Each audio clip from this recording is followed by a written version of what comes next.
Seja aí muito bem-vindo ao nosso canal Professor Enfermagem. Quem está falando com você é o enfermeiro Fabiano. No vídeo de hoje, nós vamos falar um pouquinho sobre o X-ABCDE no trauma. O que é isso? Uma atualização no APH-TLS, tá, de 2018. Eu acho muito importante vocês estarem por dentro dessa atualização. Só quero te pedir aí, você que ainda não é inscrito no canal, para você clicar no botãozão aí vermelho do lado e já se inscrever no canal. Nós temos mais de 500 vídeos. Estamos chegando nos 600 vídeos aí para poder estar te ajudando. Para melhorar a qualidade dos vídeos, pessoal, eu estava gravando de segunda a segunda. Porém, a partir desse vídeo, eu vou gravar toda segunda, quarta e sexta, tá bom? Para ficar melhor aí, um conteúdo melhor para vocês, de melhor qualidade. Então, o que é o trauma? No contexto da enfermagem, define-se o trauma como um evento nocivo que advém da liberação de formas específicas de energia ou de barreiras físicas ao fluxo normal de energia. A história do X-ABCDE do trauma. Então, no slide anterior, estou explicando sobre o trauma. O que vem ser um trauma? Uma agressão física, um acidente automobilístico, algo que a pessoa sofre em um órgão, na cabeça, no tórax, tá? Isso é o trauma, uma lesão causada por um impacto. Acho que fica melhor definido assim, para que você entenda. Então, em 1976, ao sofrer um acidente com sua família, o cirurgião ortopédico Jim Steiner pôde perceber as fragilidades dos cuidados em primeiros socorros de vítimas de traumas. Depois dessa experiência, o médico desenvolveu o protocolo ABCDE, que é o protocolo que a gente já conhece do trauma, que passou a ser empregado em diversas regiões do mundo a partir de 1978, ou seja, 2 anos depois desse acidente, sendo ministrado neste ano o primeiro curso sobre o tema.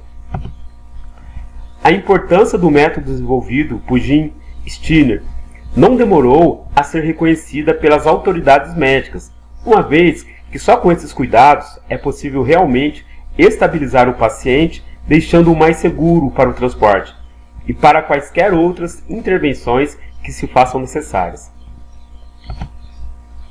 Então vamos falar um pouquinho sobre a mudança, a entrada do X. Era ABCDE, agora entrou o X. O famoso mnemônico do trauma ABCDE ganhou na 9ª edição do PH-TLS de 2018, no capítulo 6, mais uma letra, o X, de hemorragia exsanguinante, ou seja, hemorragia externa grave.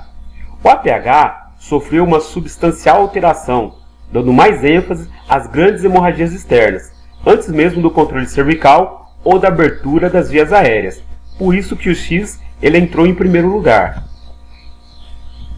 Quando a gente fala do ABCD do trauma, o X-ABCDE é um mnemônico que padroniza o atendimento inicial ao paciente politraumatizado e define prioridade na abordagem ao trauma, no sentido de padronizar o atendimento.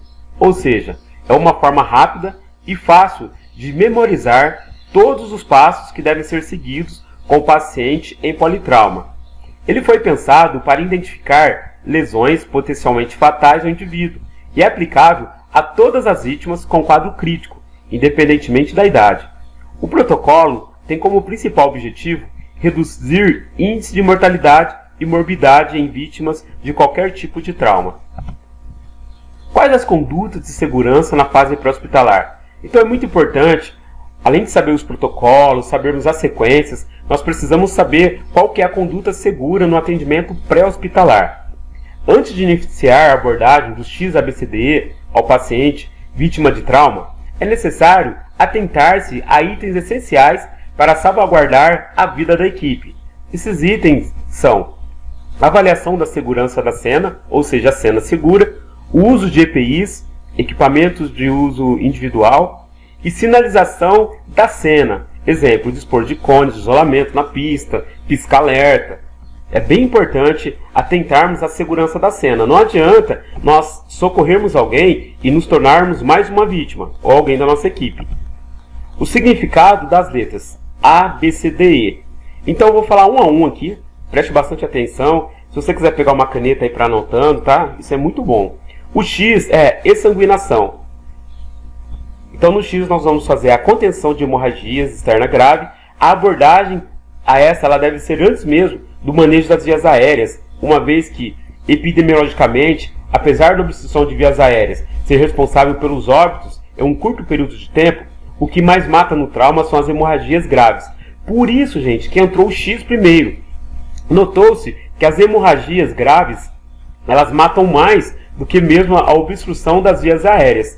Nós sabemos que a obstrução das vias aéreas ela tem um grande índice de morte, né, de óbitos no trauma, porém, a hemorragia grave, ela tende a ser maior, as mortes por hemorragia grave é maior. Por isso, entrou então, a partir de 2018, o X, tá? Antes de todas as outras letras.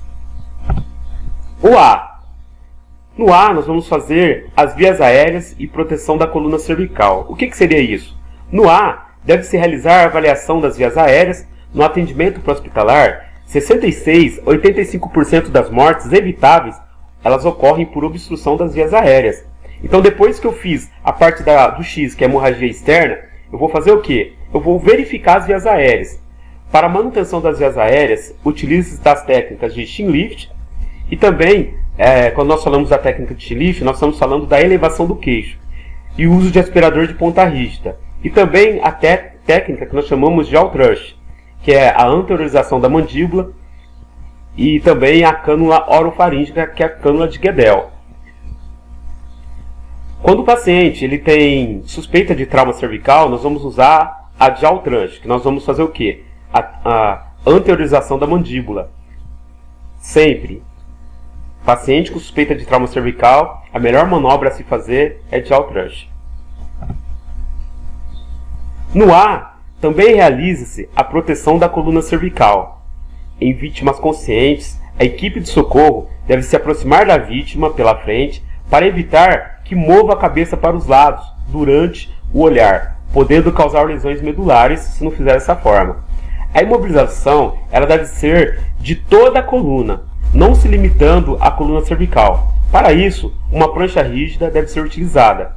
Considere uma lesão da coluna cervical em todo doente com traumatismo multissistêmico. Então, todo politrauma, nós precisamos suspeitar de lesão de coluna cervical. Precisamos ficar muito atento a isso. O B, o que é o B? O B é boa ventilação e respiração. No B, o socorrista ele deve analisar se a respiração está adequada, a frequência respiratória, inspeção dos movimentos torácicos, cianose, desvio de traqueia e observação da musculatura acessória são parâmetros analisados nessa fase. Então é muito importante se atentar também pela saturação, quando a gente está utilizando ali um oxímetro de dedo. Para tal, é necessário expor o tórax do paciente, realizar inspeção, palpação, ausculta e percussão, verificar se a respiração é eficaz e se o paciente está bem oxigenado. Isso com o uso do oxímetro de dedo. E no C, o que nós vamos ver no C? Como no B a gente vai ver a boa ventilação, né? O padrão respiratório, a saturação, a frequência respiratória, a forma da respiração, se é tóraco-abdominal. No B nós vamos ver o seguinte, a circulação. E essa circulação é como um controle de hemorragia, mas não é semelhante ao X do início. E o X a gente analisa as hemorragias externas, porém no C nós iremos analisar as hemorragias internas. No C, a circulação e a pesquisa por hemorragia são os principais parâmetros de análise. A maioria das hemorragias é estancada pela compressão direta do foco. A hemorragia é a principal causa de morte no trauma. A diferença entre o X e o C é que o X se refere a hemorragias externas, grandes hemorragias. Já o C refere-se a hemorragias internas, onde deve-se investigar perdas de volume sanguíneo não visível, analisando os principais pontos de hemorragia interna no trauma, pelve, abdômen e membros inferiores, avaliando os sinais clínicos de hemorragia, como o tempo de preenchimento capilar lentificado e pele fria e pegajosa, que nós chamamos de sudorese, e comprometimento do nível e qualidade de consciência. Aqui nós temos a classificação do choque hipovolêmico, de acordo com a perca sanguínea. O choque hipovolêmico ele pode ser classificado em classe 1, classe 2, classe 3 e classe 4. Quando eu tenho uma perda sanguínea em ml de até 750 ml, que essa perda ela se assemelha a até 15% do volume sanguíneo, e se ele tiver com uma PA normal, se ele tiver com pulso normal ou aumentado, uma frequência respiratória de 14 a 20, nós vamos suspeitar do quê? Que esse paciente ele está com choque hipovolêmico classe 1. Se o meu paciente... lembrando que a diurese é menor que 30.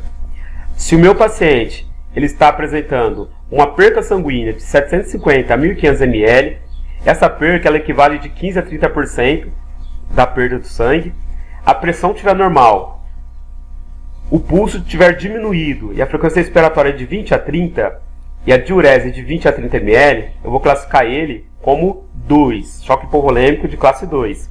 Se o meu paciente estiver apresentando uma perda sanguínea de 1.500 a 2.000 ml, que essa perda ela vai refletir de 30 a 40%, a pressão arterial diminuída, o pulso diminuído e a frequência respiratória de 30 a 40, e apresentando diurese de 5 a 15 ml, eu vou classificar ele como choque hipovolêmico de classe 3, é um paciente grave.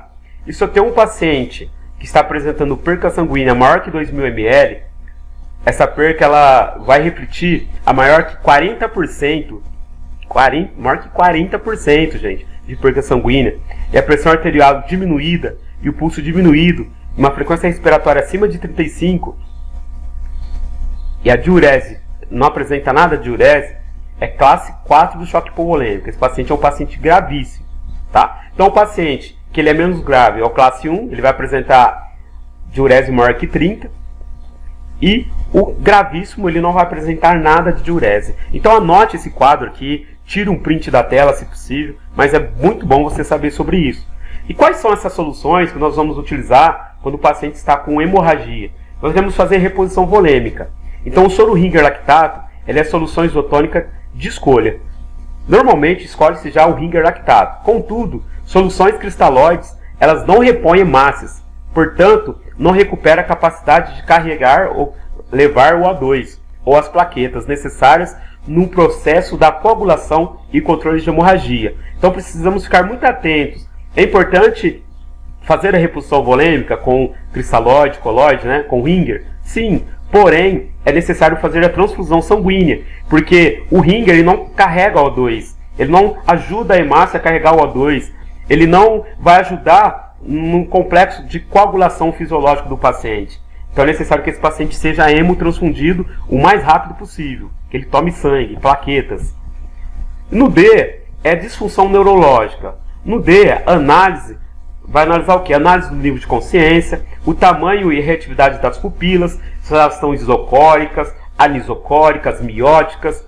Aqui no canal eu tenho um vídeo falando só sobre pupila e sobre escala de Glasgow, tá? Dá uma olhadinha aqui no canal, posso até deixar aqui no card. Presença de hérnia cerebral, sinais de lateralização e o nível de lesão medular são medidas realizadas. Porque esse paciente ele pode ter um hematoma extradural, um hematoma subdural, fazer desvio de linha média. Então é muito importante fazer essa análise. E analisar com certeza a escala de coma de Glasgow, gente. Isso é imprescindível. Nessa fase, o objetivo principal é minimizar a chance de lesão secundária pela manutenção da perfusão adequada do tecido cerebral. É importante aplicar a escala de coma de Glasgow atualizada. Então aqui no canal vou deixar aqui em cima um card mostrando para você a escala de coma de Glasgow atualizada, gente. Hoje a escala de coma de Glasgow, antes ela variava de 15 a 3, hoje nós sabemos que ela varia de 15 a 1. Então é muito importante você estar atento a isso. O E, que é o último ponto, é a exposição total do paciente. No E, análise da extensão das lesões e o controle do ambiente com prevenção da hipotermia são as principais medidas realizadas. O socorrista deve analisar sinais de trauma, sangramento, manchas na pele e etc. E a parte do corpo que não está exposta pode esconder a lesão mais grave que acomete o paciente. Então o paciente, quando ele chegou na sala de emergência, ele chegou aquecido, mas nós precisamos expor o nosso paciente, virar ele em bloco, olhar nas costas se tem alguma lesão, fazer um exame físico detalhado, couro cabeludo, o abdômen, palpação de abdômen, membros inferiores, para ver se não tem uma fratura ali de fêmur. Sabemos que o fêmur sangra muito. Pelve, checar se não tem uma lesão de pelve, uma fratura de pelve. Pelve também sangra muito. É muito importante a equipe fazer um exame físico minucioso nesse paciente, gente. Isso é muito importante. Beleza, pessoal? Então, essa é a aulinha aqui, tá? Por que que entrou o X? Agora é X, A, B, C, D, E. Muito importante essa aula. Se possível, assista ela mais uma vez.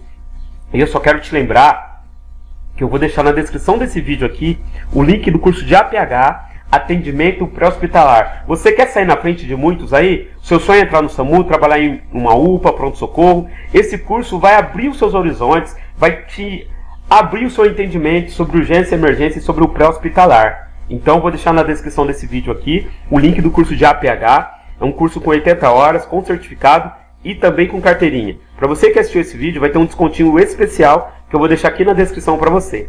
Beleza, pessoal? Um grande abraço aí para você do enfermeiro Fabiano e até o próximo vídeo.